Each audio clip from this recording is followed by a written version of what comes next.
Hello students, आज हम history का fourth lesson Maharashtra before the times of Shivaji Maharaj देखेंगे। इस लेसन को स्टार्ट करने के पहले मैं आप सभी से रिक्वेस्ट करना चाहती हूँ कि यदि आपको मेरा पढ़ाना अच्छा लगता है तो प्लीज़ आप मेरे चैनल को सब्सक्राइब कीजिए, वीडियोस को लाइक कीजिए और ज़्यादा से ज़्यादा शेयर कीजिए ताकि बहुत सारे बच्चों का फ़ायदा हो सके। चलिए हम लेसन स्टार्ट करते हैं।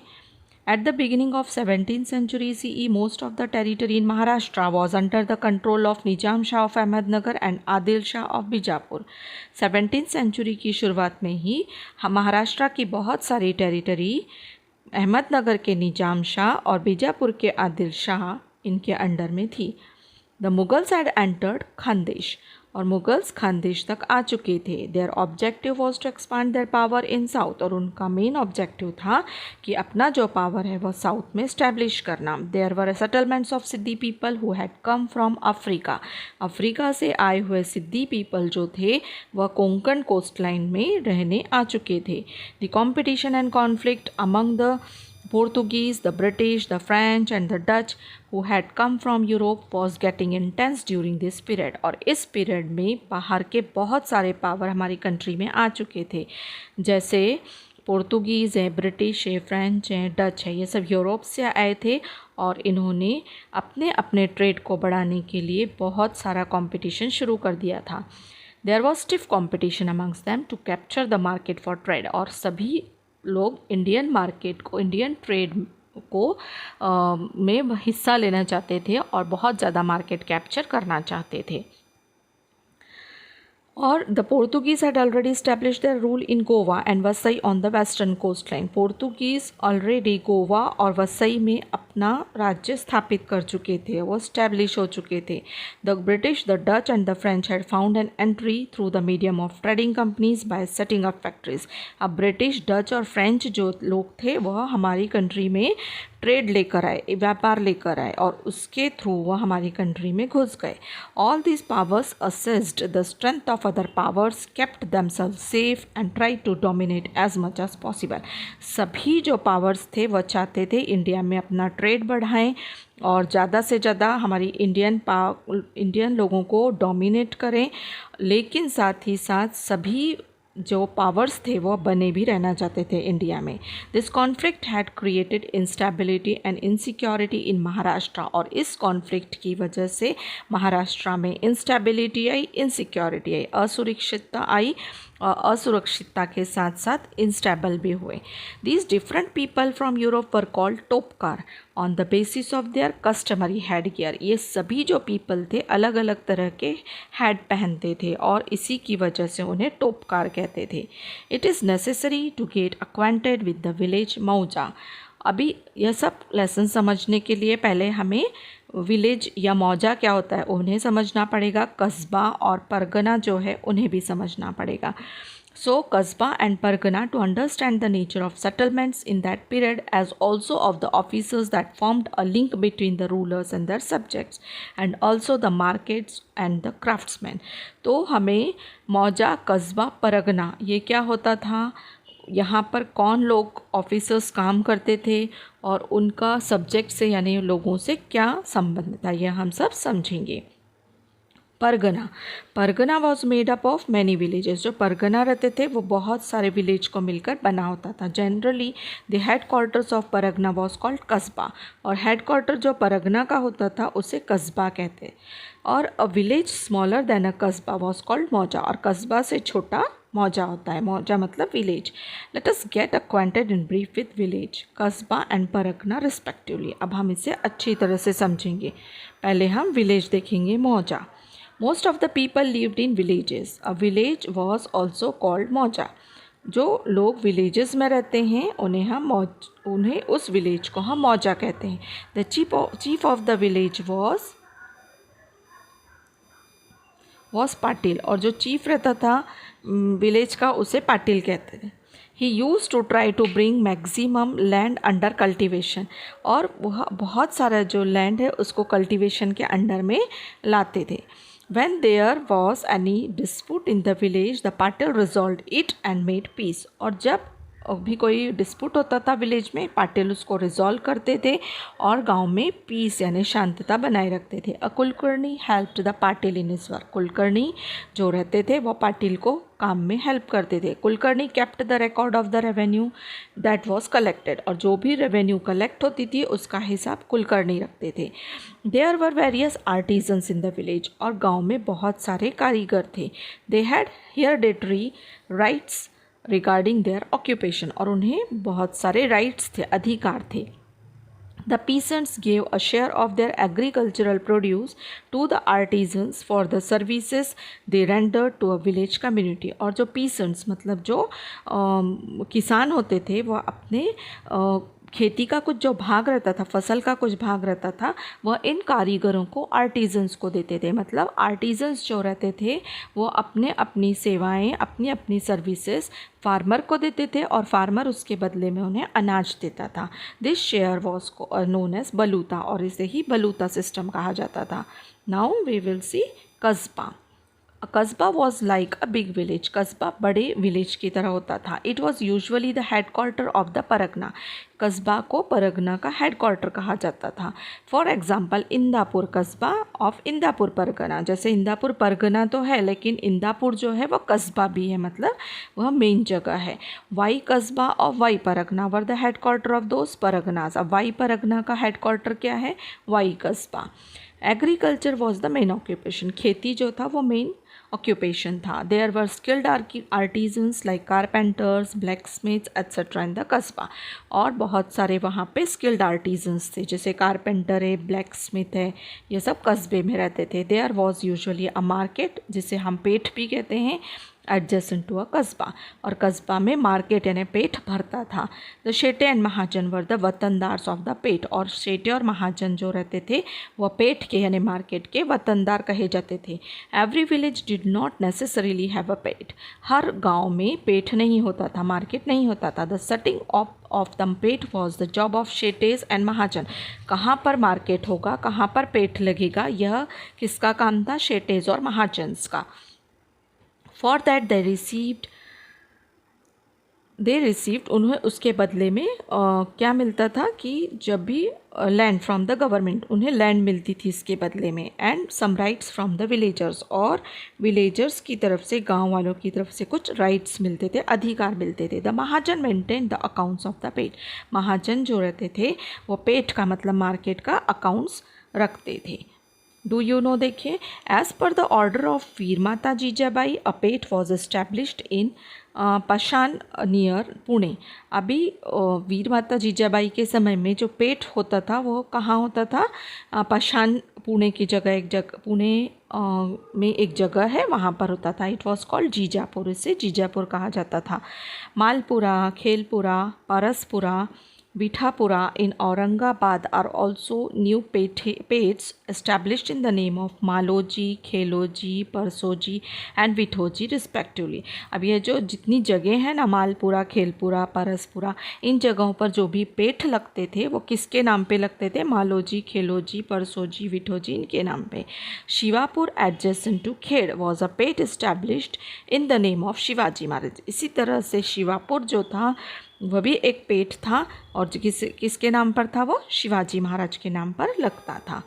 नाउ यहाँ पर देखिए the words budruk and khurd, ये क्या होते थे? The words budruk and khurd are use to show that the two villages are different.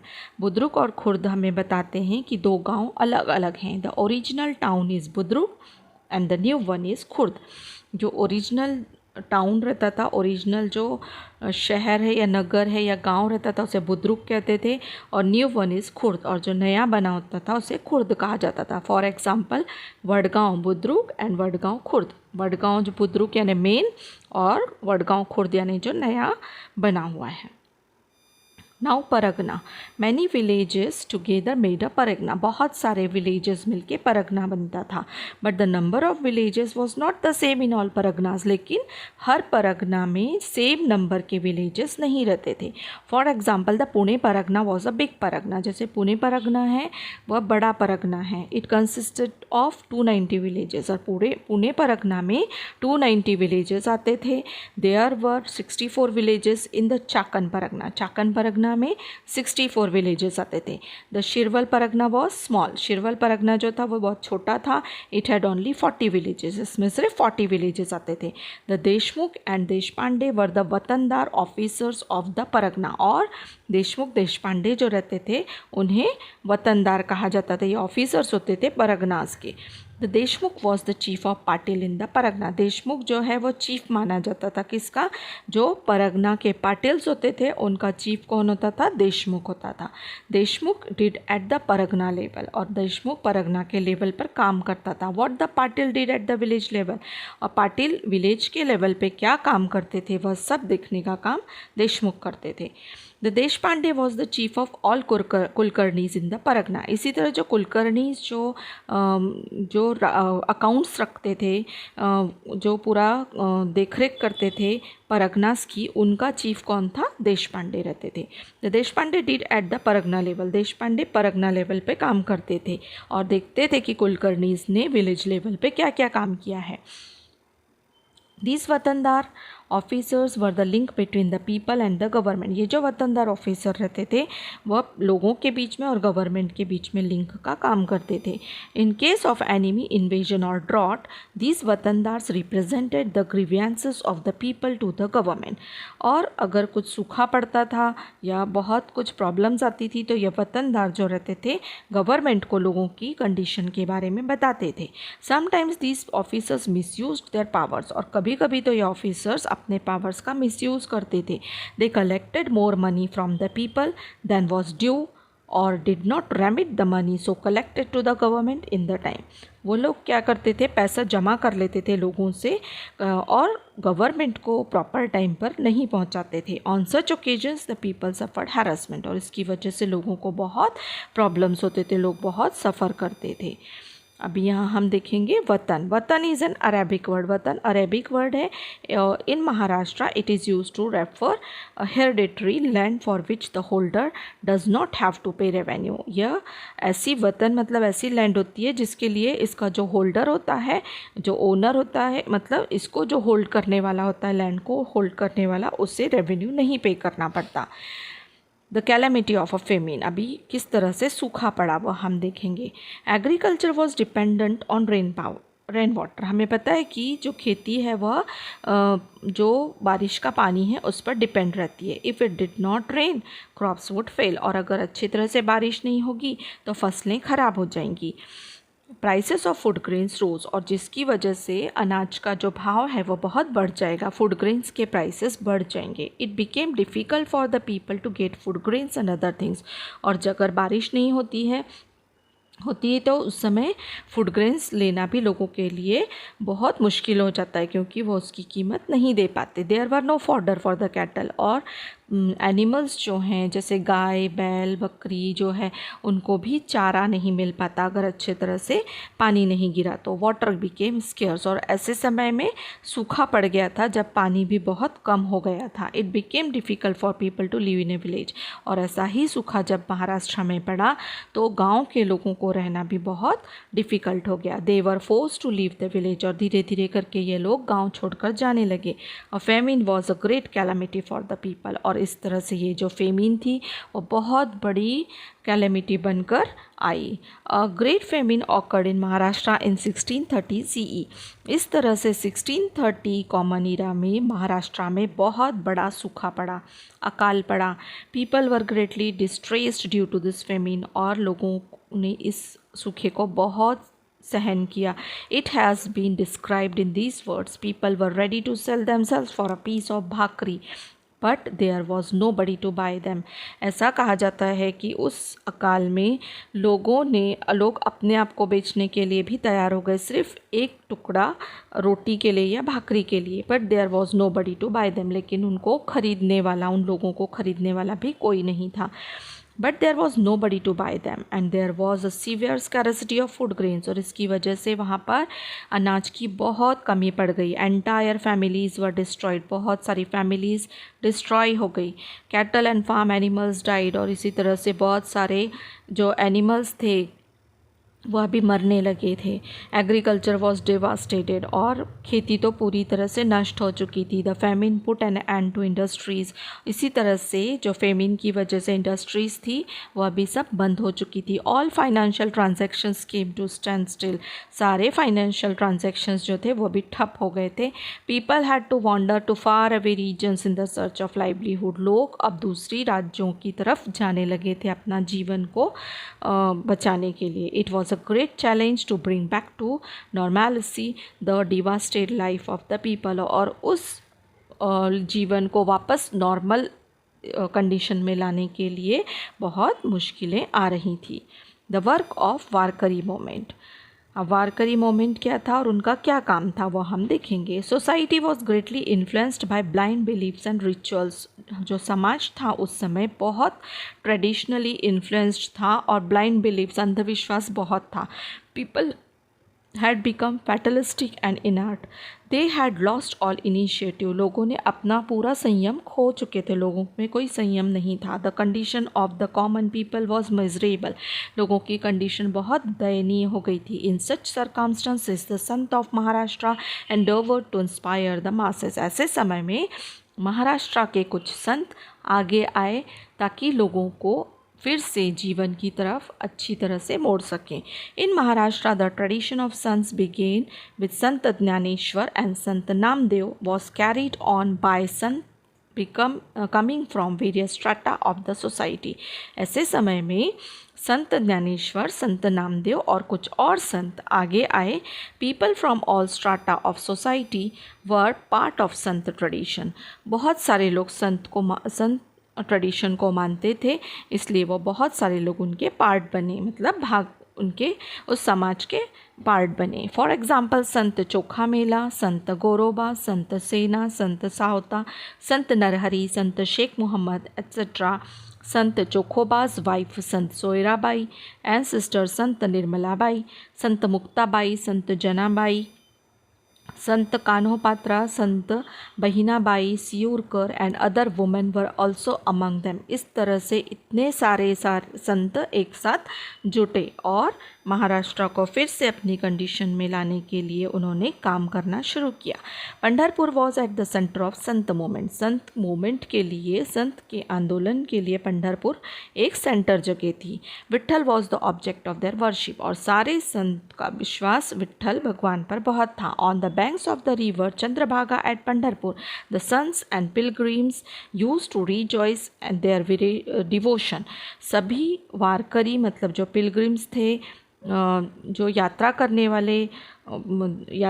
वाले जो यात्री थे वो, और सारे संत चंद्रभागा नदी जो पंढरपुर में है वहाँ पर इकट्ठा हुए।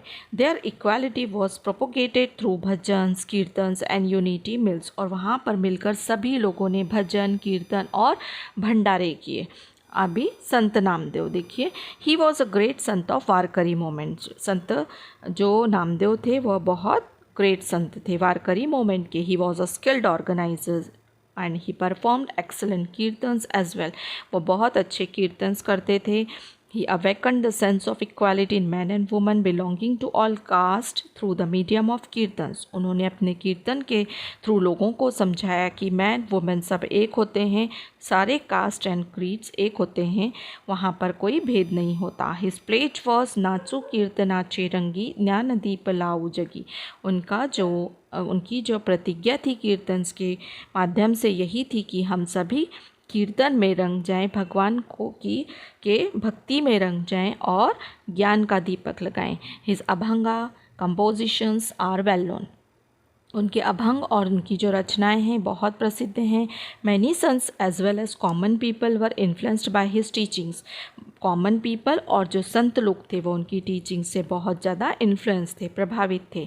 ही went up to the Punjab propagating his thoughts, और वह पंजाब गए, वहाँ पर भी उन्होंने अपने उपदेश दिए। His compositions are included in the Guru Granth Sahib of Sikh लोगों का जो गुरु ग्रंथ साहिब है उसमें संत जो नामदेव हैं उनके बहुत सारे कंपोजिशन, बहुत सारी रचनाएं हैं। He propagated the message of Bhagavad religion in all quarters. He built a memorial to Sant Chokha Mela at Pandharpur. इन्होंने भागवत के बारे में भी लोगों को बहुत सारी जानकारी दी और उन्होंने संत चोखा मेला है उनका एक मेमोरियल पंढरपुर में बनवाया। हिज वर्क इज़ अनफॉरगेटेबल, और उनका जो काम है उसे हम नहीं भूल सकते। संत ज्ञानेश्वर, ही was a great Sant in Warkari movement. संत ज्ञानेश्वर जो थे वारकरी मूवमेंट के बहुत बड़े महान संत थे। ही रोट द भावार्थ दीपिका और Dnyaneshwari which elucidates the meanings of Sanskrit Bhagavad Gita, and he also composed the Amrit Anubhav. He preached the importance of the path of devotion through his works and compositions. संत ज्ञानेश्वर ने ज्ञानेश्वरी लिखी, भावार्थ दीपिका लिखी। इसी तरह उन्होंने जो भागवत गीता था उसका भी उन्होंने मीनिंग लोगों को बताया। इसी तरह उन्होंने भी सभी लोगों को भक्ति के मार्ग पर चलने का उपदेश दिया। ही शोड अ सिंपल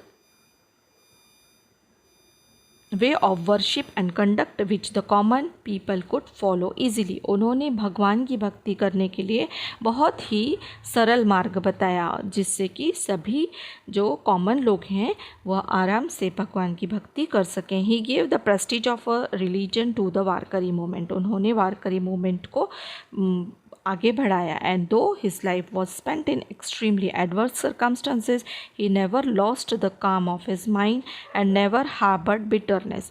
उनकी लाइफ बहुत स्ट्रगल से भरी हुई थी। उनकी लाइफ में बहुत सारे एडवर्स सर्कमस्टांसेस मतलब बहुत सारे उतार चढ़ाव, बहुत सारे दुख थे, लेकिन उन्होंने कभी भी अपने जो माइंड है उसको डिस्टर्ब नहीं किया।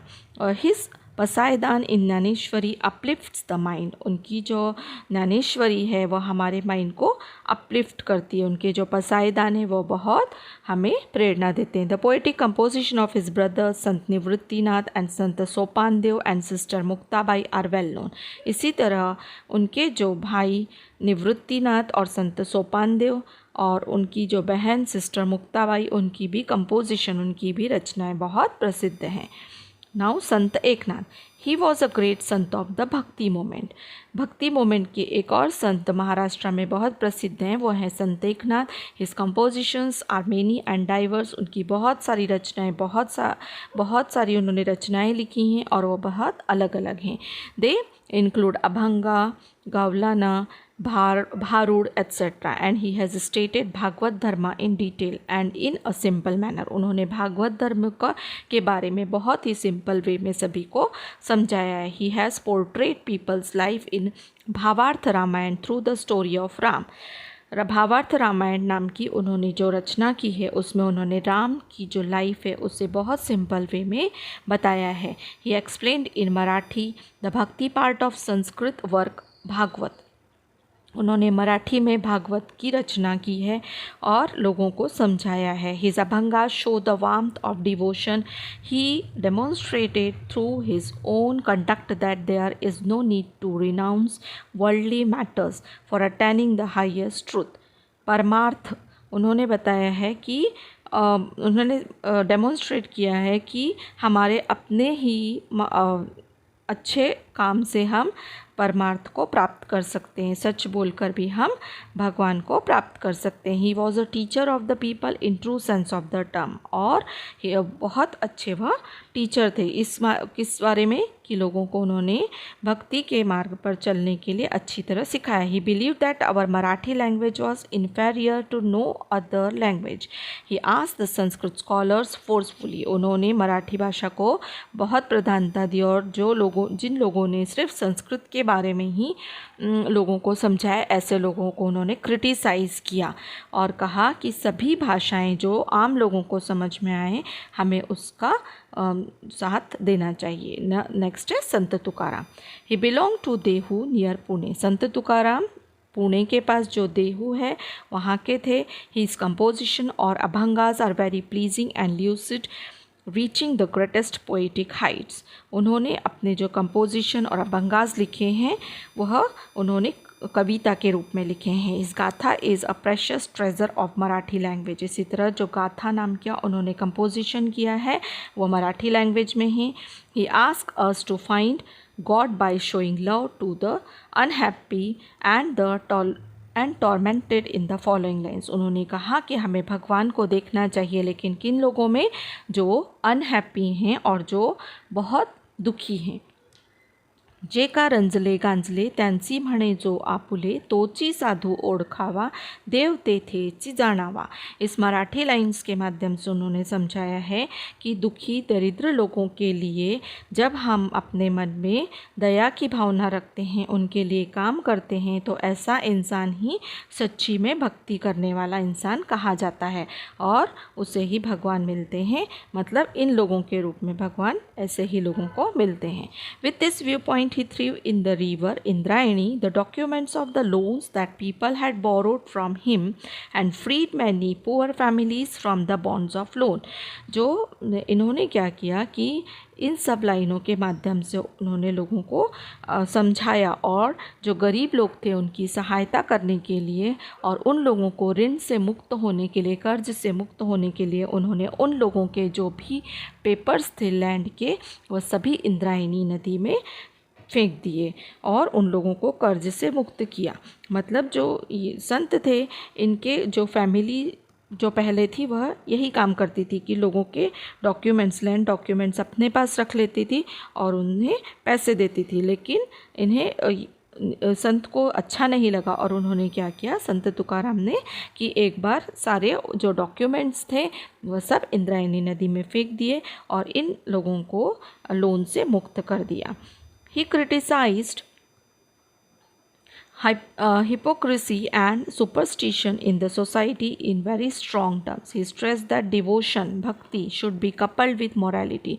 वह बोलते थे कि जो हमारी भक्ति है वह दया से ही हम दिखा सकते हैं या दिख सकती है। अगर हम में जिस इंसान में दया है वही सच्चा भक्त है, ऐसे वह कहते थे। His teachings can be summed up as जोड़ो निया धन उत्तम व्यवहारे, उदास विचारे वेच करी। मतलब हमने अपने उत्तम व्यवहार से ही अच्छा धन जोड़ना चाहिए। Some dogmatic people opposed the social awakening that he had undertaken and sank his abhangas in the Indrayani।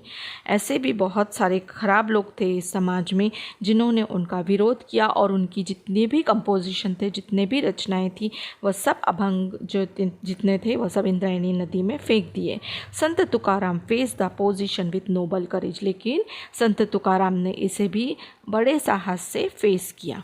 Sant Tukaram's disciples and associates were of different caste and creeds. They include Nauji Mali, Gaunar Shetwani, Santaji Jagnade, Shivba Kasar, Bahinabhai Siurkar and Mahadji Pant Kulkarni.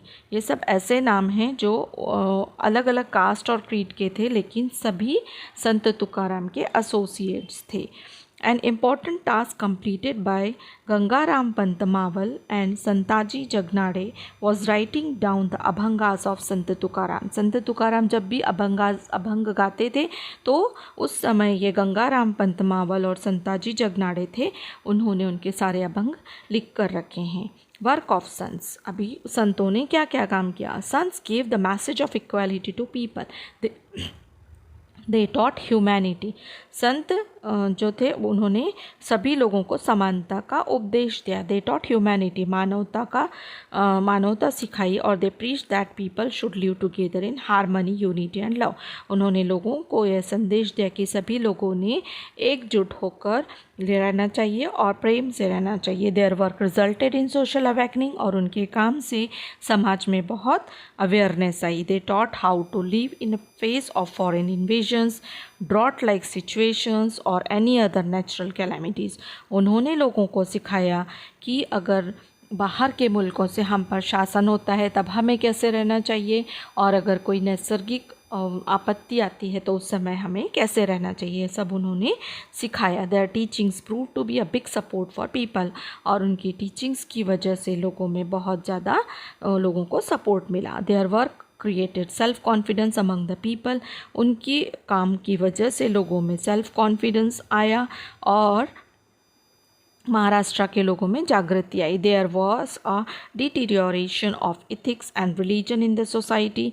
लोगों में धर्म के प्रति बल मिला लोगों को। और at such a time the sant came forward to protect the society. और सारे संत इस समय आगे आए और उन्होंने समाज को प्रोटेक्ट किया। They taught the truth meaning of religion, they showed the path of devotion by living amongst people and sharing their joys and sorrows. उन्होंने लोगों को सिखाया कि एकजुट होकर रहो, अपने जॉयज़ एंड सॉरोज़ को आपस में बांटो और एक साथ रहो। Some orthodox and dogmatic people oppose them, लेकिन ऐसे समाज में कुछ लोग थे जो ऑर्थोडॉक्स थे, डॉगमेटिक थे, ऐसे लोगों ने संतों को अपोज किया। But the saints believe that facing this opposition was a part of their duty, लेकिन संतों ने ऐसा विश्वास दिखाया कि इस तरह के अपोजिशन को सहना तो उनकी ड्यूटी है। Sant Tukaram has explain the mark of a true Sant in this word. संत तुकाराम ने कुछ लाइन्स कही हैं इस बारे में। तुका म्हणे तोची संत सोशी जगाचे आघात, मतलब समाज में या संसार ने अगर बहुत दुख भी दिए तो भी उस दुख को संतों ने सहना चाहिए, यही सच्चा संत होता है। The saints elucidated the complex dharma of the scholars in language of the people, they pray to God using simple everyday terms. संत बोलते थे कि हमें ज़्यादा धर्म, जो कॉम्प्लेक्स धर्म होते हैं या स्कॉलर्स जैसे बहुत पंडित वगैरह जो होते हैं, ऐसे लोगों को हमें मानना उतना ज़रूरी नहीं है जितना हमें सिंपल वे में भगवान को मानना चाहिए। They took the view that all are equal before God. वो बोलते थे कि भगवान के सामने सभी एक हैं। They taught society to do away with the pride arising out of caste and varna and see everyone as God's children. और सभी लोगों ने यह समझना चाहिए सभी जो लोग हैं वह भगवान के बच्चे हैं, यही समझकर सभी ने कास्ट और क्रीड से दूर रहना चाहिए। A characteristic of the sant was that they did not forget their duties on the path of devotion.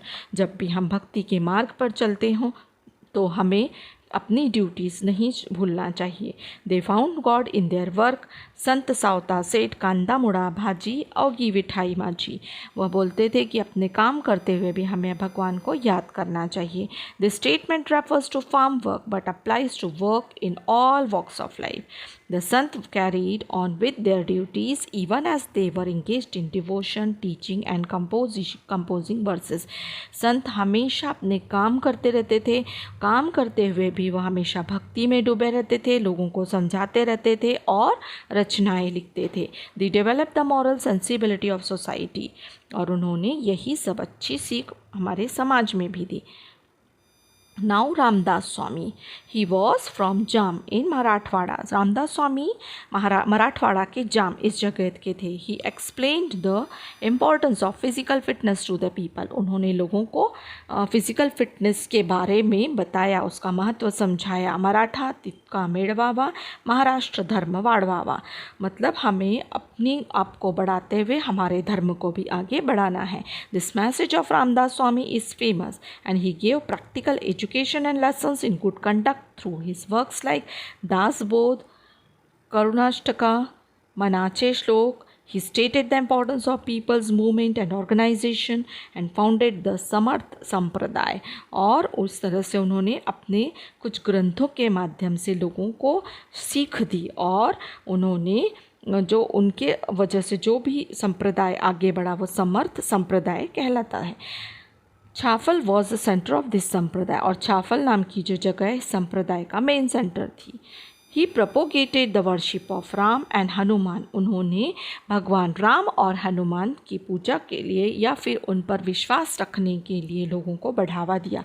He travelled far and wide to propagate his thoughts, और अपने विचारों को आगे बढ़ाते हुए बहुत दूर तक गए। Inspiration for independence during foreign rule, such was the political social cultural situation etcetera. और इस तरह से इस पीरियड में पॉलिटिकल सोशल कल्चरल सिचुएशन थी in Maharashtra before the times of Shivaji Maharaj, और यही सब सिचुएशन शिवाजी महाराज के पहले महाराष्ट्र में थी। In that period, Maharashtra was under the control of Adil shahi and other powers. और इस पीरियड में जो महाराष्ट्र था किसके कंट्रोल में था? आदिल शाही और अदर पावर्स की। और इट वॉज नॉट इंडिपेंडेंट, उस तरह से वो हमारा जो महाराष्ट्र था वो इंडिपेंडेंट नहीं था। Even so some personalities and streams of thought were dreaming of freedom. और ऐसे समय में बहुत ऐसी कुछ ताकतें थी, शक्तियाँ थी जो हमारे महाराष्ट्र के फ्रीडम के बारे में सोच रही थी। अमंग दैम शाहजी महाराज, और उसमें से एक थे Shahaji Maharaj, who is considered to be a visionary of swaraj, was on the forefront, और जो स्वराज बनने का सपना देख रहे थे। तो यह था आपका लेसन। नेक्स्ट वीडियो में आपको मैं क्वेश्चन आंसर्स दूंगी। सो मेरे अदर सब्जेक्ट्स के भी वीडियोस को आप फॉलो कीजिए और प्लीज़ उन्हें ज़्यादा से ज़्यादा शेयर कीजिए।